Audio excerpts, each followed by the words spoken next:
Hey everyone, and welcome back to another edition of Fun with Flags. I'm your friendly neighborhood Canadian loony, Soda, joined by 50 Shekels of Geek. How are you doing?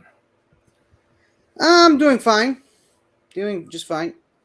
I want to throw this out in advance. I apologize if I seem very low energy today. I just played 5 baseball games in the span of 3 days, so I'm incredibly tired and a little peaked, as you can see my sunglasses outlined. So I apologize in advance if You're I'm a better little. on the other side. Oh yeah, so much so. Holy crow. You can tell which side the sun was on when you were playing.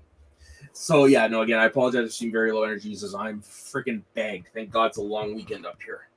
And I just also like to apologize for bringing the mood down again. But I just learned earlier today that we've lost two great Jewish legends in the realm of acting over the past weekend. We lost two actors, Mark Margolis, Yep, I I know believe who he he is. is. Yeah, from Breaking Bad and other things. But the one that really hit me personally, because I never watched Breaking Bad, you wouldn't know this guy if I told you. If I told you his name, you'd go, "What the fuck?" But are you ready for this? Yeah, Zvulun Moshiashvili. who died trying to pronounce that name. Probably. Yeah, so he was a great comedic actor. In my childhood, he was in one of my favorite sitcoms of the 90s when I grew up, the 90s, early 2000s, and it sucked that two two of these guys basically went back to back on the 3rd and 4th of August. We So had a few celebrity deaths this week, and there was actually an even bigger one on this side of the world. And I will pay homage to him before we continue with the show. Pee Wee Herman, Paul Rubens passed away this week. wasn't that last week though? Well, the week of this recording. All right, all right. The week of this recording, Paul Rubens had been battling cancer for 6-7 years. Didn't tell anybody. None of very few of his closest friends knew.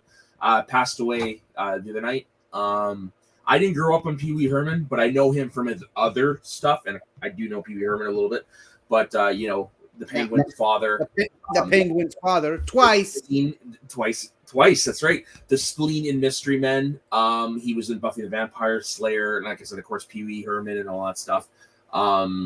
Sounds like the dude was a very, very good dude, despite some of his run-ins with the law years ago.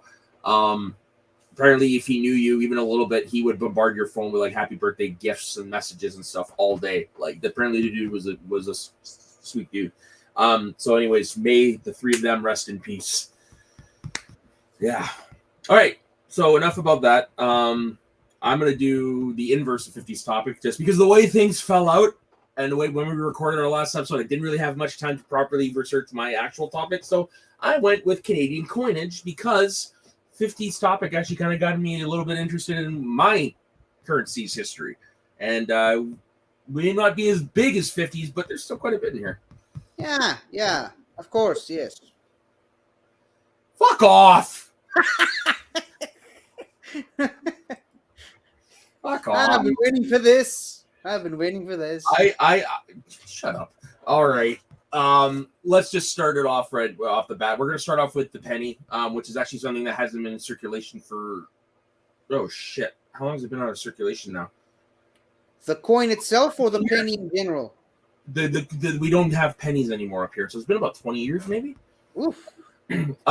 So yeah, most of our currency does date back to the 1800s. So I don't have a lot of descriptions for some of these, just because our coins are, for the most part, basic. So this is a penny from 1876. It says 1 cent. A penny is a name for 1 cent. Oh, okay. Yeah. I thought you were trying to fool me into thinking that one thing means another. Considering you don't know the language like I did in my episode. Okay, so I'm going to actually give you a quick refresher course before we go on. So the 1 cent is called the penny.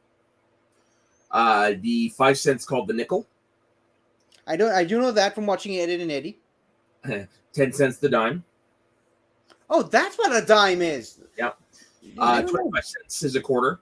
Yeah, a quarter, yes. And then, of course, you know the loonie and the toonie now. $1, $2, loonie, toonie. Oh, so $1 is a loonie? $1 is a loonie, and you'll see why. And then the $2 is the toonie. Yeah, we talked about it last week. You'll see. Yeah, you'll see why it's called. You'll see why it's called the Looney. So yeah, no, 1876. There's really nothing special on it. It's got a picture of Queen Victoria. Basically the only time for the He's most not part. amused. Yeah, pretty much. The only time our coinage really changed if they one to either change the design or we get a new monarch. Greta Regina. Yeah, and then the next one is from 1902, and this one, Canadian coins for the first time would depict the portrait of King Edward VII, who became king after the death of Victoria in 1901. So again, nothing really special. It's just about 1 cent, then the year, and then of course the picture of the monarch. 1911 was the first. This is the 1911 coin again with King George. Was the first year Canadian coins were issued depicting King George V. The country name Canada was removed from the portrait side of the coin to the tails side. So it says Canada here now, but if you look at the other ones, it didn't say that previously. Okay. And then next change was in 1920. Unfortunately, the face on this one you can't really tell. In 1920, Canada issued 2 different sizes of 1 cent coins. I did not know this until this morning. The large cent being issued since 1958 was replaced later in the year. By this one, which is a smaller one, which remains the same size to the current day. So again, it's just the head, and they weren't really fancy in the old days. But basically, after this, the penny didn't change design until it ended. Queen Victoria became monarch. They put her face on it, and this is what. Elizabeth. Sorry, tired. This is basically what it looked like. The doctor would look at you with shame, sir. This is basically what it looked like until it went out of circulation. Okay, so it's a maple leaf with a branch. Yeah, that's basically all it is. And of course, one of the things we're known for, and I think America's like this as well, we do release commemorative coins for special events or whatever. So there is one for penny that I found. It is for the centennial. It is the 1967 centennial penny. It has Queen Elizabeth II on the face, and on the tails is a rocket dove. I've actually never seen one of these before. Oh, really? Yeah. And centennial is 100 years, right? 100 years, yeah. Yeah, so we became a country in 1867. All right. And then next up, we're on to the nickel. So like I said, it's a 5 cent piece. Again, nothing fancy. You just got your picture of the monarch and your writing. Same in 1917, monarch, writing. 37 though is a little interesting. Okay. Just because I've never. This is when it first changed to a silver color. And because this is basically what it looks like for the most part now. Okay. But they have the silver color here in 36 and 37. And then they went back in 1942 to more of a bronze color. Really? Yeah. And that's King George? That's oh shit. Yeah, it's King George. Yeah, he's the one that it says George the Fourth Rex, which is king, obviously. Yeah. So basically, you get a new coinage every time there's a new monarch. So you're about to get a new one since Charles. You're about to get a new one when Charles. Yeah, now that Charles is in power. I mean, I wouldn't bother. Hopefully, he doesn't stay in power that long. Yeah, but I'm sure they're gonna have to do. There's gonna be a printing at some point to commemorate it, right? Because if they did it for King, I think King George was the one that abdicated right away. So if they did it for him, but I do have a little bit of a little bit tidbit here about the nickel that I took off Wikipedia. Due to a rise in the price of silver, Canadian coinage was debased from sterling silver to for which was 925 fine, whatever that means, to 800 fine in 1920. 1922, silver was removed entirely from the 5 cent coin, replacing it with a coin of roughly the same dimensions and mass as the American nickel. However, unlike the American nickel, which was 75% copper and 25% nickel, the Canadian coin was pure nickel, as Canada was the largest producer of the metal. And because of that, this coin has since been known almost universally as the nickel. All right. Yeah. Currently, that's actually on the dime. That's for the next stuff. Never mind. So yeah, just some more nickels to the ages. This is like another 1946. This is from 1946. Basically, our main picture on it is of a beaver. as you will see. It's 1964. Naturally. Yeah. 89. Elizabeth II, DC Regina, yeah. Yeah. 1968. Again, like you see, it's not really changing all that much. 1992. Commemorative. Why every few years? I don't know. I guess they just changed it up slightly. And then, of course, 2003. And this is what it looks like now. This is the shine it has now. It's much more brighter. This definitely looks new. Yeah. So this is from 2010, as you can see. Elizabeth II, nothing really fancy. Now we have some commemorative ones from 1943. The Victory. And then we have another one from 45 like that. This one is... Would you mind explaining what the Victory is? I'm actually not sure. I haven't found anything on that. Really? Yeah, spoilers is actually... Wait, 1945. Yeah, World War II. World War II. That makes sense. We're a couple of idiots. So this Canadian V actually comes back later. Okay. This is from the Centennial. So for this one, they put a hare for whatever reason on it. Does it explain why? No, I haven't. I know. Like, that's the thing. Some of these that there's no explanation that I found. Weird. Very weird. The 1951 commemorative coin, which is our Parliament building. Oh, okay. Yeah. And then this is another. See, this is where it comes back. The V came back in 2005. The Victory V. So I'm assuming it was the 60th anniversary. Yeah, probably. Yeah. All right. So now we are on to the 10-cent piece. The dime, as it calls. So, like I said, again, in the beginning, they were very lazy with the design. Whoa. Is that hole part of it? Sorry? Is that hole meant to be a part of it? I don't think so. I think this might have been turned into like a medallion or something. Reminds me of in the military. A friend of mine shot a coin once and just stood a hole with it with his rifle. It might, that might be how it got there as well. I honestly don't. I didn't notice the coin until you have to do something very special to put a hole in one of these. I didn't notice it just until now. And then so another coinage from 1917. They really were pretty lazy. And then this is the next one. They're lazy. Yeah, 1947. This has King George on it as well. So this is the first dime that actually has the image that is currently still on it. It is the image of the Blue Nose, which is a very famous Canadian schooner. Okay.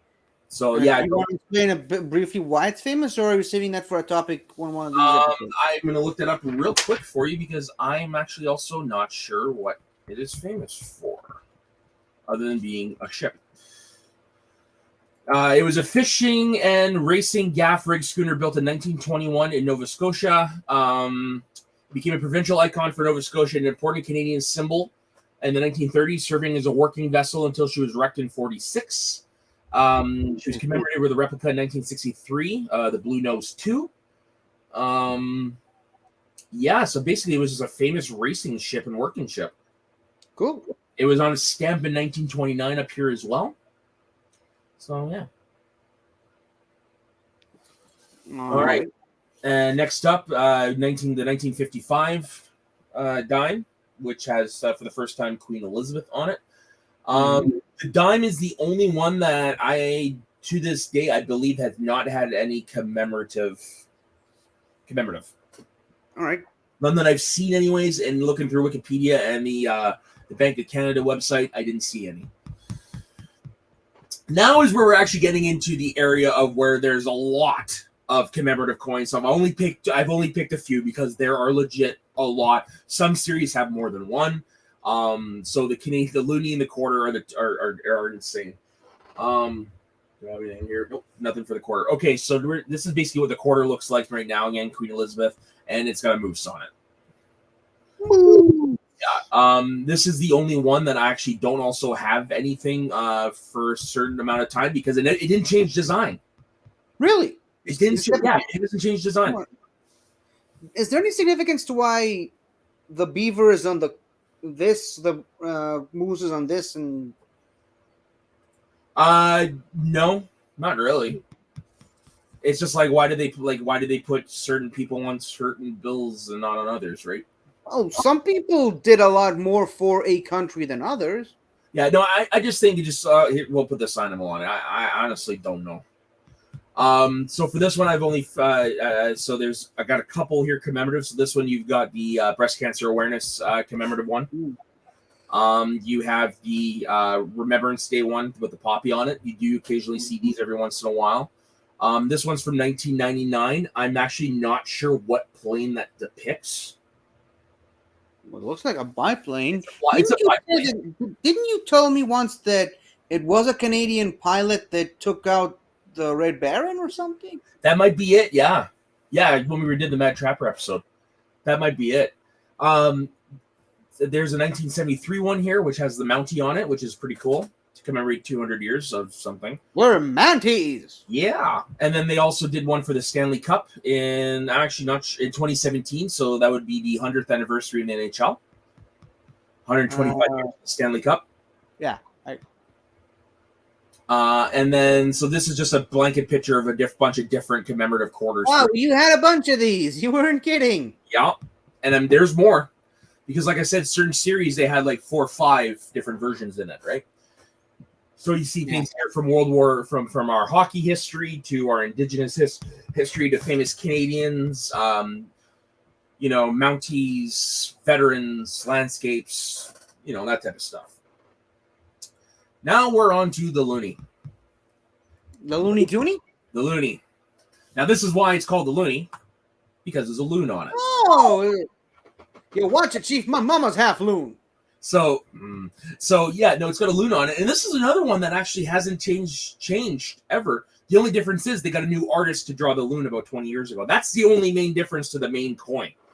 Now, I told you last week there was a really cool story about the Looney. Do you remember? All right, go ahead.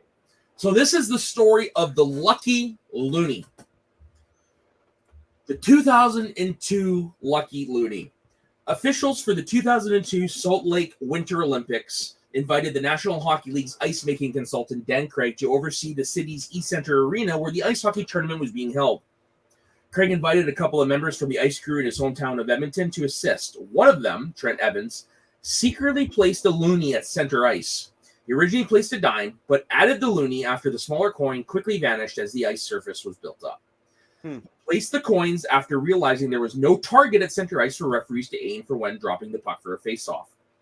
A thin yellow dot was painted on the ice surface over the coins, though the loonie was faintly visible to those who knew to look for it. Keeping the coin a secret, Evans told only a few people of its placement and swore them to secrecy. Among those told were the players of the men's and women's teams. Both Canadian teams went on to win gold medals. Several members of the women's team kissed the spot where the ice was buried following their victory. After the men won their final, the coin was dug up and given to Wayne Gretzky, the team's executive director, who revealed the existence of the Lucky Looney at a post-game press conference. And that's Owen Nolan in the background, number 11 of Team Canada. The Lucky Looney quickly became a piece of Canadian lore. The original Lucky Looney was donated to the Hockey Hall of Fame, which is this picture right here that I used previously. And Canadians have subsequently hidden loonies at several international competitions since, including the 2008 Olympic Games and the 2010 IIHF World Championships.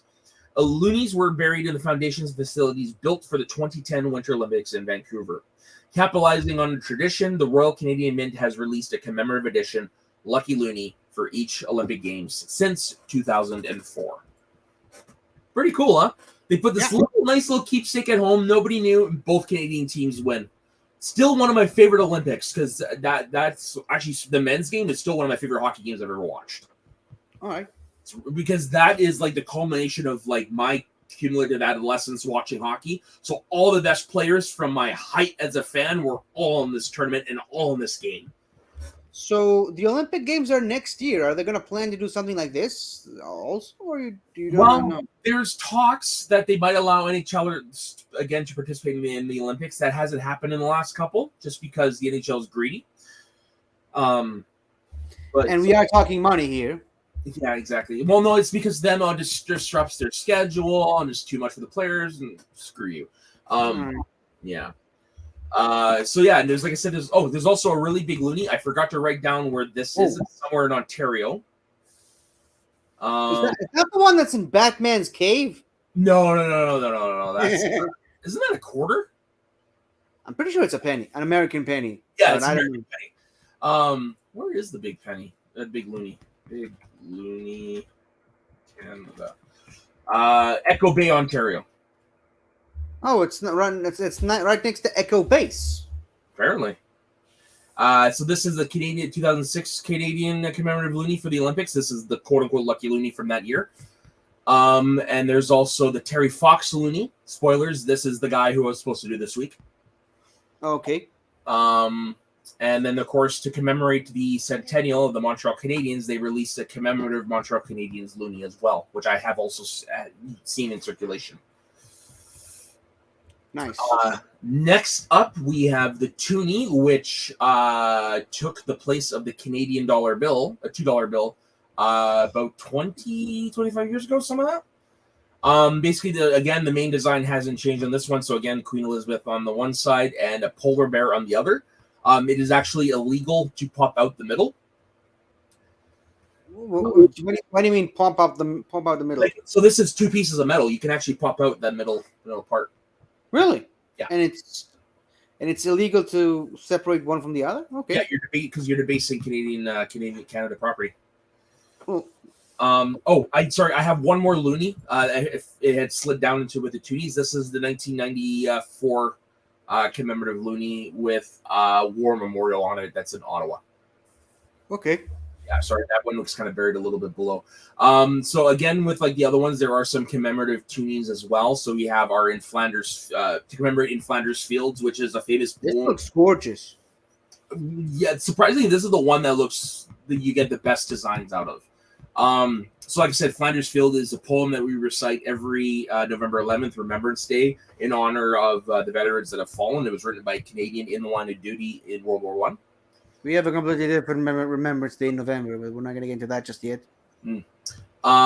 This is known as the Bill Reed toonie.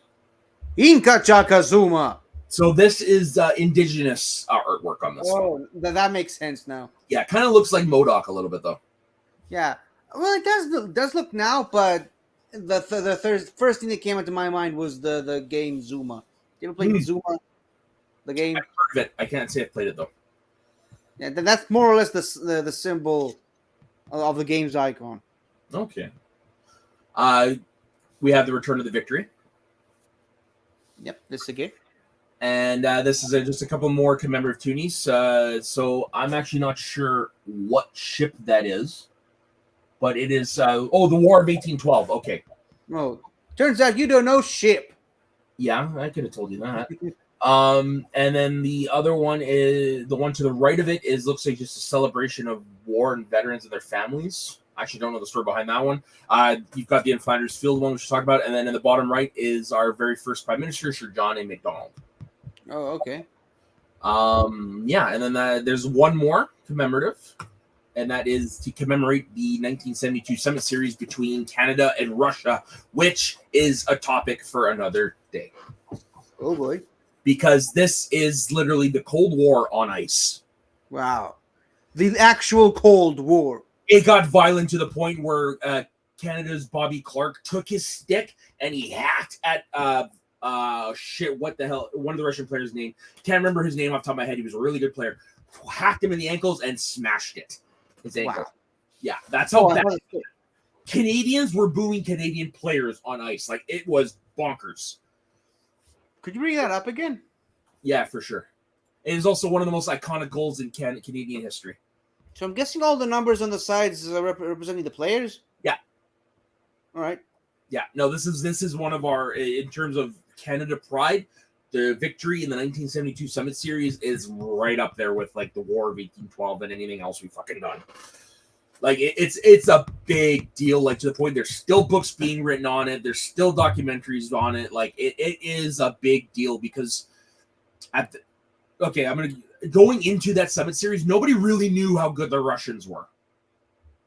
So the NHLers didn't really take it all that seriously, and they ended up getting the shit kicked out of them on Canadian soil. And like I said, in Vancouver, the Canadian fans booed the Canadian players. Like it's okay. Did they win or lose at the end? They won. They won. Oh. Okay. The final game in overtime. Well, a victory's a victory. Yeah, like I said, it's one of the most famous goals in Canadian history. So that's another topic for another time. So now we are on to the bill. So for this one, because there's a lot, and just for easiness sakes, I'm going to be just doing the slideshow from Wikipedia.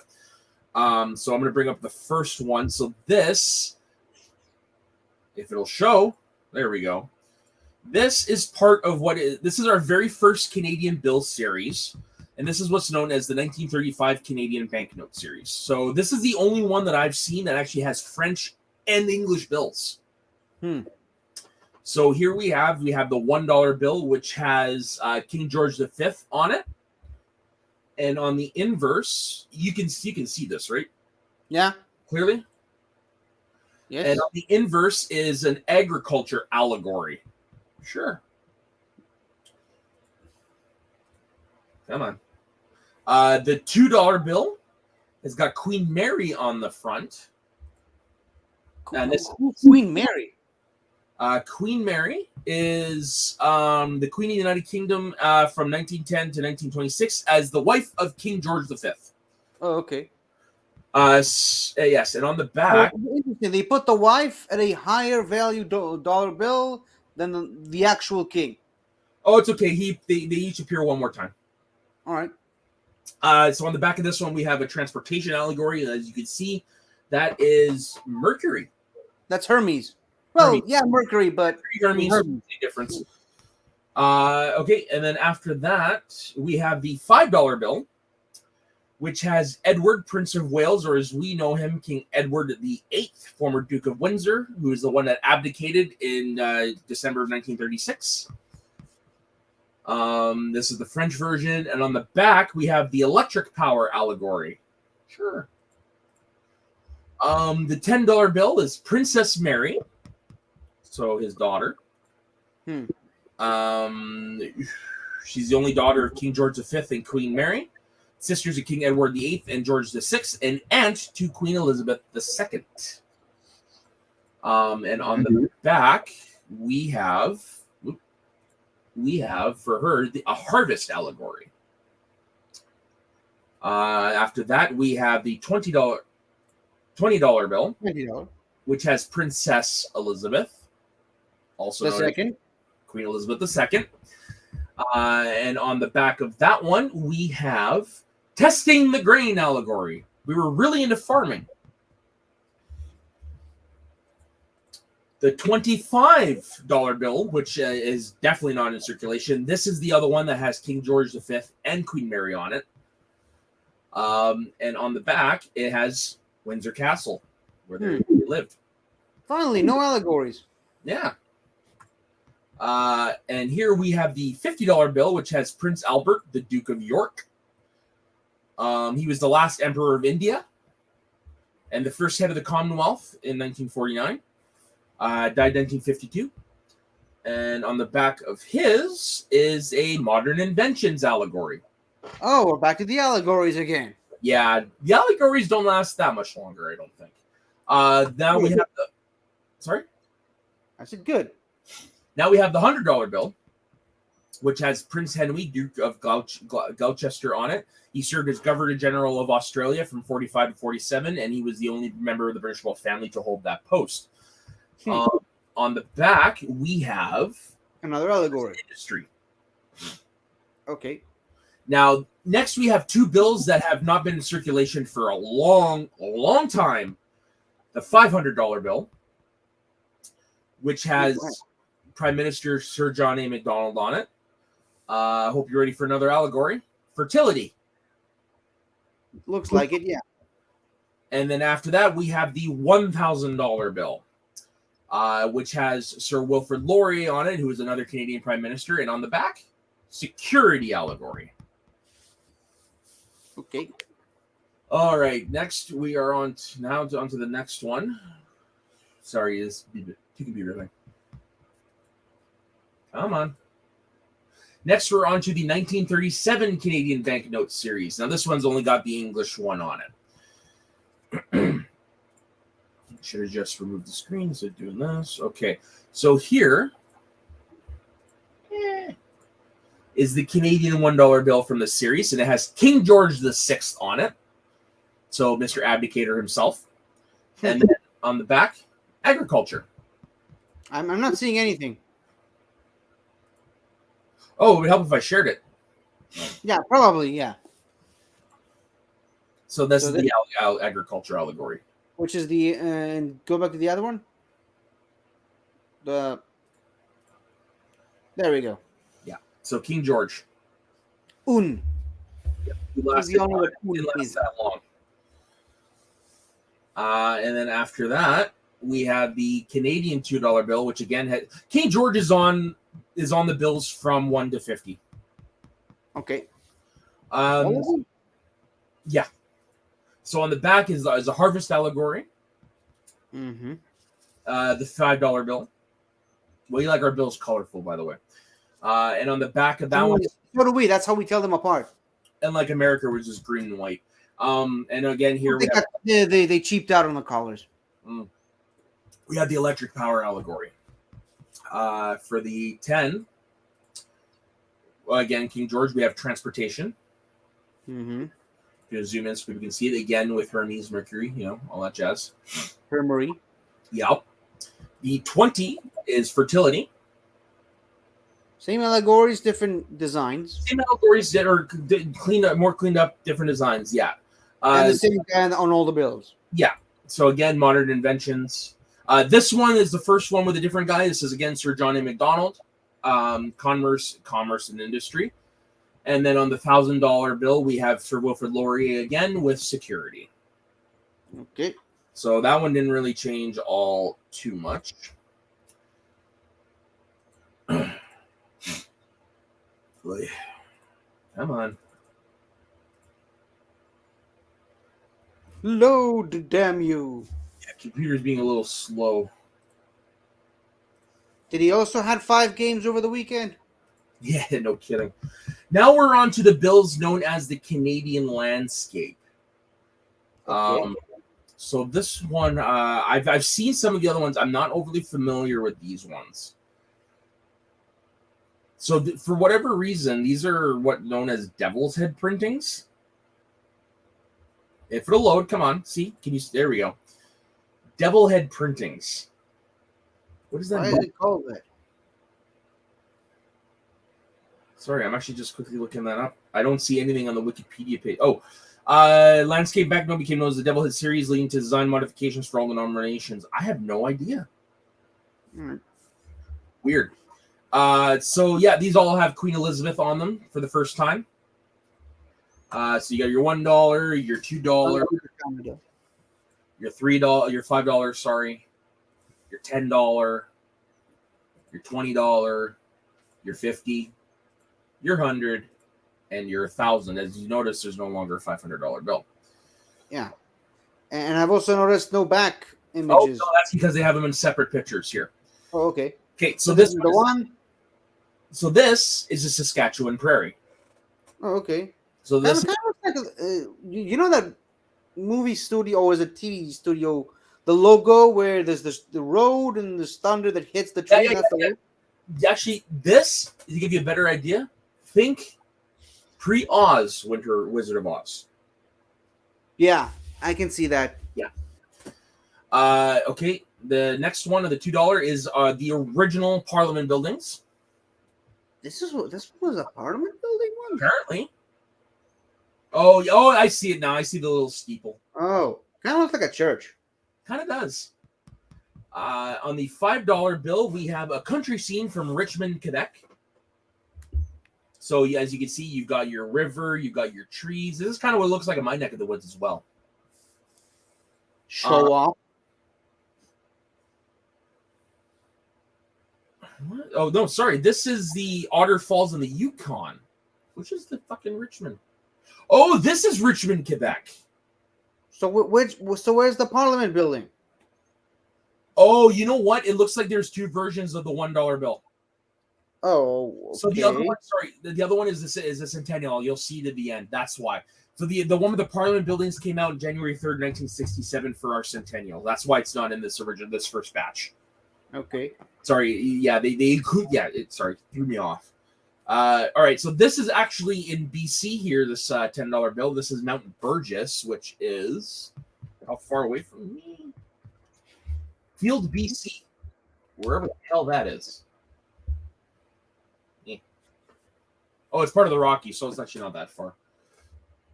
The Rocky Balboa? No, the Rocky Mountains. Next up, we have a winter landscape in the Laurentian Mountains of Quebec.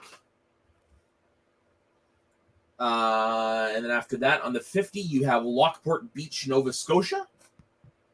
Okay. On the 100, you have the Okanagan Lake, Munson Mountain, BC, which I've actually been to. And then on the $1,000 bill is Mont Saint Jean, Quebec, which is the Cove of St. John, which is a municipality region of Quebec. Nice. And then this is the... I was promised a parliamentary building. Right here. Hey, hold on. Could you go back? Oh, that's a parliamentary building. That's the first parliamentary building. It's parliamentary, Watson. Okay, Could you go back to the one before that for a second there? Enlarge that.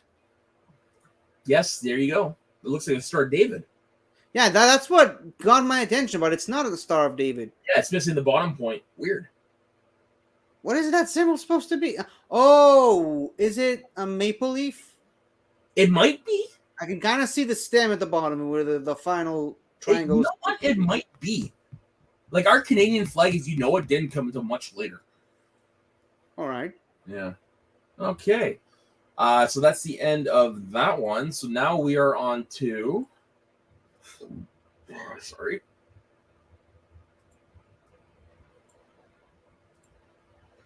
We are on to the 1969 series called Scenes of Canada. Yeah. So this is the last series to feature the $1 bill, as it was replaced in 1987 with the loonie. With the loonie and the toonie. So this is the last time there was a Canadian $1 bill in circulation. But for some reason, I don't have pictures of the $1 bill or the $2 bill on Wikipedia. Oh wait, it's just Scenes of Canada. So this one will have the least amount of representation, unfortunately.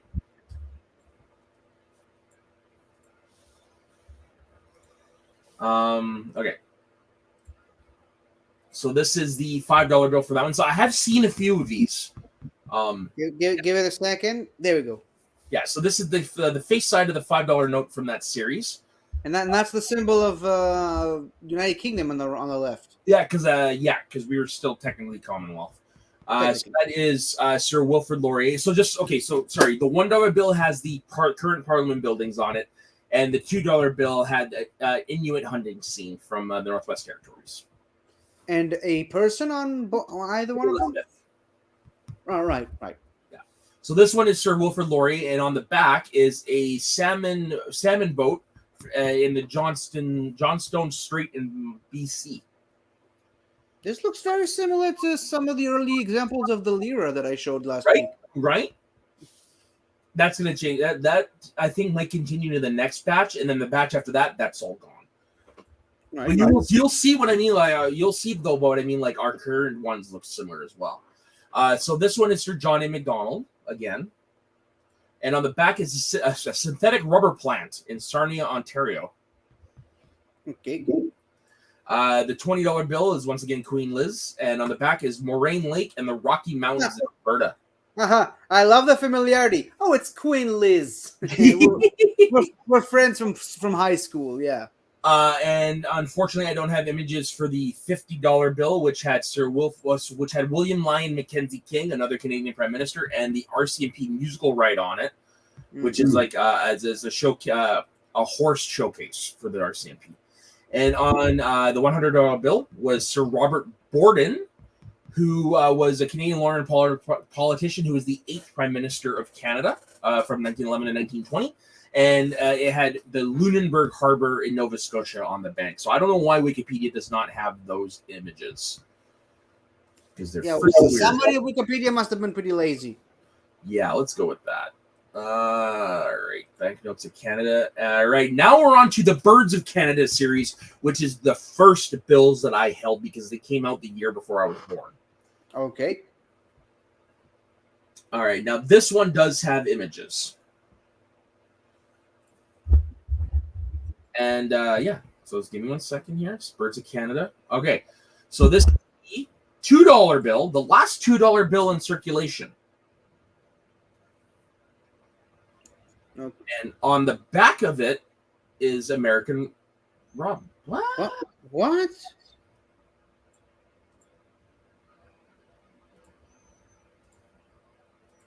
Oh, gotcha. There we go. Okay, so there's your robins, and as you can see, I'm going to take down the screen. I currently have one. Cool. I've had it for well over 20 years. Nice. Is it worth something? No. It's just mostly a keepsake at this point. And my aunt, my dad's sister, has a $1 bill from the last run. Cool. All right, picture. Come on. There we go. All right, and next on the $5 bill is again Sir Wilfrid Laurier, and this is a picture of the belted kingfisher. Quite the hairdo. Doug. Kind of looks like the punk of the birds. Yeah, with the mohawk. Yeah, we call it a Shaldug. There's actually a military unit named after that. Oh, nice. This is the $10 bill. Every once in a blue moon, I have come across one of these at work. Really? On the back is an osprey. Okay. Not sure I know what the Hebrew name for an osprey is. On the $20 bill, again with Queen Elizabeth II, is just your common loon, as you see in the loonie. On your 50 is William Lyon Mackenzie King with a snowy owl. Hedwig. Yeah, Hedwig. That's the right one. The $100 bill is Robert Borden. And it has a Canada Goose on the back. Now, this is Commander Aka. Yeah. This is... You actually understood that reference? No, I just said yeah for some... Oh, you scared me for a second.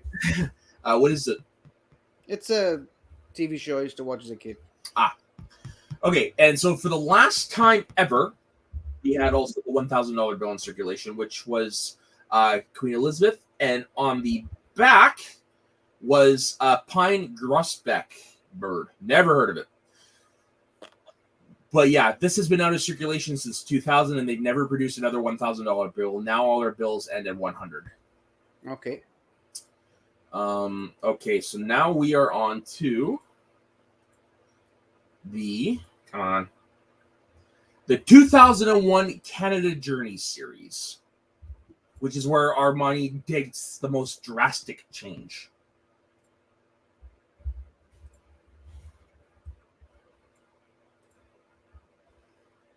And we're waiting. Yeah. Hold on a second. Hold your loonies. Oh, this is the one I had to go to a different website for. Okay, that's why. Okay, so there we go. So these are the $5 and $10 specimens. Did they look familiar? Bills? They look a little similar to ours, except the direction is different. Don't worry. As we progress, they'll start looking more closely like yours. Okay, so the Canadian Journey. So as we see on the $5 bill here, we have Sir Wilfrid Laurier, and on the back, this is the one I mentioned previously, is children playing hockey, tobogganing, and skating. And if you look really closely by the S for specimen, you'll see some writing. That is an excerpt from the world-famous hockey sweater by Roche Carrier, which is a very famous short story about hockey. And then in the $10 bill, you have Sir John A. Macdonald. Again, sorry. And for the design, you have Peacekeeping Forces and War Memorial, Poppy Field, and an excerpt, again, right by the S, of In Flanders Fields. Okay. On the $20 bill, shocker, Queen Elizabeth. Yeah. I know this one. I know this woman. And on the back is more artwork by Bill Reed and an excerpt of a novel I've actually never heard of, right by the S, by Gabrielle Roy, or Roy, if you want to anglicize it, The Hidden Mountain. So again, never heard of the book, but yeah, it's on there. The $50 bill is William Lyon Mackenzie King. And on the back is the famous 5 and Thérèse Casgrain, with a quotation of the Universal Declaration of Human Rights on it. And so the famous five are also known as the Valiant Five, and initially as the Alberta Five, were five prominent Canadian suffragettes who advocated for women and children. Okay. Yeah. Go women. And then finally, the $100 bill. Women stepping time. The $100 bill, which is Robert Borden on it. And on the back, it has maps of Canada and an excerpt from Miriam Waddington's poem Jacques Cartier in Toronto. And a satellite. Next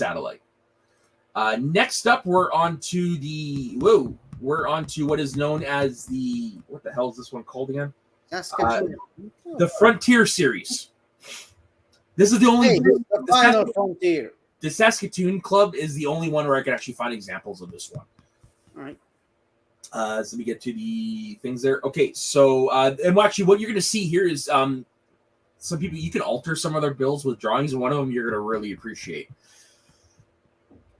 Okay, so what we have here is the $5 bill, which has on it Sir Wilfrid Laurier, and on the back is the Canada arm, which is our giant big space object, and what is known as the Dextra, which is a special purpose dexterous manipulator, which is the two robot arm for the Canada arm.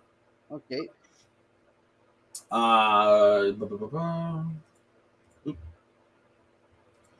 And then you can, there's also, I've never heard of this one, McKellen Poles. Oh, it's because this one has a picture of Laurier on the back that you don't have on the weird. This is one where someone is spocked. Why? And not that I'm complaining, but why? Because the picture because it's just similar enough that you can actually alter it to look like Leonard Nimoy. I've seen a few of these. Okay. And now we're on to the $10 note, which again, Sir John MacDonald, and it has the Canadian passenger train, and the Canadian is actually is the name of the train. It's a transcontinental passenger train operating from Via Rail that goes between Toronto and the Pacific Central Station of Vancouver, and is how I arrived to BC as a 4-month-old baby. Cool. Smaller, kind of look like an icebreaker ship or something. Yeah. And then there's another alternate one, which I've not a freaking clue on. Another alternate, sure. Now we're on to the $20 note, which has... I know this one again. On the back, you have the Canadian National Vimy Memorial and poppies to commemorate our veterans and stuff like that. And on the $50 bill is, again, William Lyon Mackenzie King on the front, and the CCGS Amundsen in Arctic waters, a map of Canada's north, and the word Arctic in Inuktitut, which is a native language up north. The CCGS Amundsen was a research vessel operated by the Canadian Coast Guard from 1979 until 1996. In 1980, it was renamed the Sir John Franklin. Yeah. Why are some of the 50s backwards on that thing? I don't know. I honestly don't know. They do weird things like that on these bills.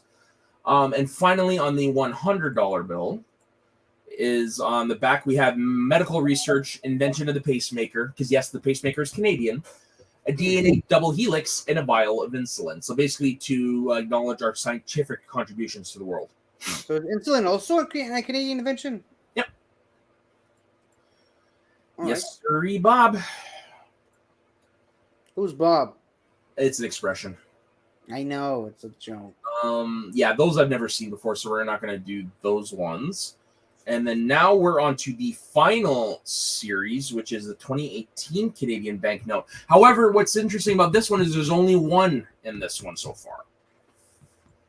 They had announced that they're going to take off prominent politicians and put other famous people on the bills. There's talk the $5 bill will have Terry Fox on it, but that hasn't happened yet. However, there is a $10 bill that is out now. Right there. It has Viola Desmond, a Black Nova Scotia businesswoman who challenged racial segregation at a film theater in New Glasgow, Nova Scotia, in 1946. The background of the portrait is a colorful rendition of the street grid of Halifax, Nova Scotia, including the waterfront, the Citadel, and Gottingen Street, where Desmond's studio of beauty culture was located. Foil features on the note face include both the flag and coat of arms of Canada, and this is the first Canadian banknote to feature neither a prime minister nor a member of the Canadian royal family in a solo portrait. The reverse features the Canadian Museum of Human Rights in Winnipeg, Manitoba. Shout out to our friend Snark. That's where he lives. Part of the background pattern mirrors the museum's interior architecture and its ramps connecting multiple levels. A foil eagle feather is prominent, symbolizing ideals such as truth, power, and freedom. A quotation from Section 15 of the Canadian Charter of Rights and Freedoms appear in both English and French. The foil window at the base of the note includes an iridescent rendering of the Library of Parliament's vaulted dome ceiling, which can be seen from both sides of the note. And actually, funny enough, in 2019, the International Banknote Society awarded the design the top prize in its annual banknote design competition. It won against new currency designs from Switzerland, Norway, Russia, and the Solomon Islands. Oh. And that is it. That's all the currency that is not British pounds. Because so, you still use British pounds? No, but the first 100 years of us existing, we were using British currency. Wow. So I didn't include those. Because, yeah, I mean, they're British. So, was there anything that popped out to you out of any of these coins, bills? Again, I like the inclusion of animals on these things, but the wiki didn't go so far as to explain why this animal specifically for this specific coin. Now, I did find a 40-something page book, I guess, from the Canadian Mint that actually talks about the history of the Canadian currency, so I'm sure it's in there, but I haven't had a chance to read it. So, all right. I told you, our currency is starting to look a lot like yours. Maybe it's just a trend, a worldwide trend. Well, I do remember when those came out that they had designed those bills to be similar to others in the world. So I'm sure Israel must have been one of them. I mean, I remember when the newer ones that I showed last week, when they first came out, people started to think that they looked a little too much like the euros. In fact, that there's even a story I can tell you about a couple of high school students who got on a taxi and actually tricked the taxi driver that they paid him with a euro, giving him one of the new 20 shekel bills. And I legitimately thought they paid him with a euro until after they got off, and I was like, wait, why is it written in Hebrew? So yeah, those kids were assholes, but it's a funny story regardless. So I'm just going to bring it up because I mentioned him. So Terry Fox, I originally was going to do this week on him, but that is going to be a subject for another day. He did a cross-country walk with one leg after he lost it to cancer. Raised millions of dollars for cancer research. And on his journey, his cancer came back and it got him in the end. But ever since then, his Terry Fox Foundation has raised millions upon millions upon millions of dollars for cancer research. He's a Canadian institution. He's a Canadian legend. Because like I said, on one leg, he walked across the country.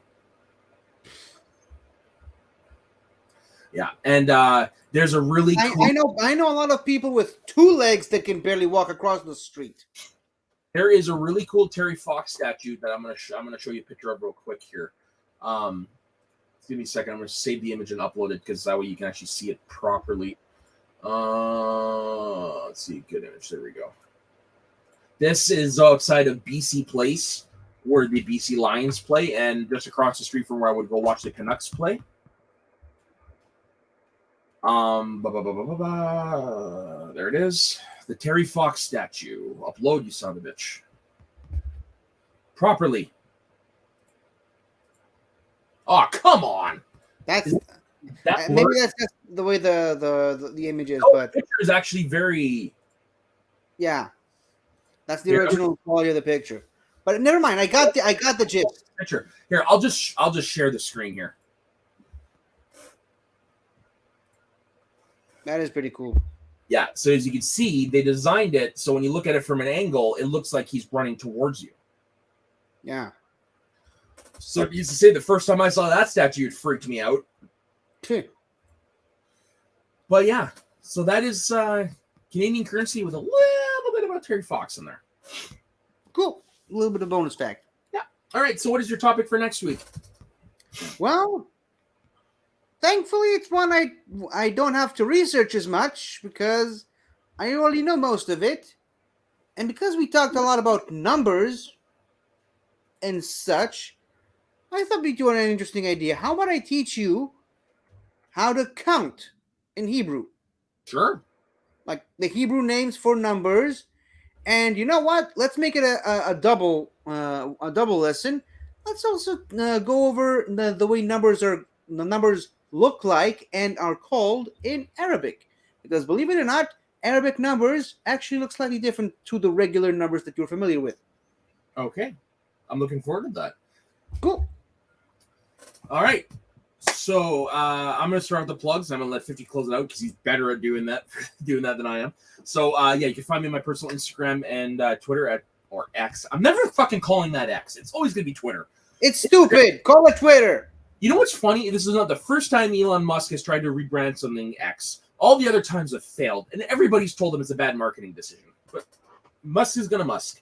Yeah, but what the hell? He's a billionaire, so what do they know? Yeah, right. So yeah, no, you can find me on Instagram and Twitter at soda_the_saxman. You can find me here in the Northern Entertainment Group and over on the Sodagan Wrestling channel doing some wrestling coverage over there as well. Cool. And you can find me every Thursday on this show, every Monday on my show, the greatest show in the galaxy, as well as my own YouTube channel, 50 Shades of Geek, where I do weekly reviews of every single Doctor Who episode from 1963 and all the way to 2023. And you can also find me on the No Pause Network doing stuff with Frenchie, where we take two different Pokemon and fuse them together. It's madness, it's crazy, it's insanity. Go ahead and check that one out. And you can also check out all of these wonderful channels from the wider Benverse at large, like something to talk about, Galaxy Geeks, Multiverse of Geekdom, Movie Lovers Unite, The Midnight Cinema, A-Town Reviews, and In the Front Row, which is not pictured on this thumbnail. We really need to get the people on that. Yeah, we really need to do that. Yeah. So, do you want to sign off, or should I? Yeah, all right, I'll just sign off. So yeah, thank you very much for watching us. Don't forget to like and subscribe. And remember, folks, we do this every week for our good, dearly departed friend, Ben Rayner, man. Basically, he was the glue. Every week this is for him. The show's named after him. Yeah. So on behalf of us and our dearly departed friend, guys, don't forget to let your geek flag fly, because honestly, if it makes you happy, that's all that matters. See you later.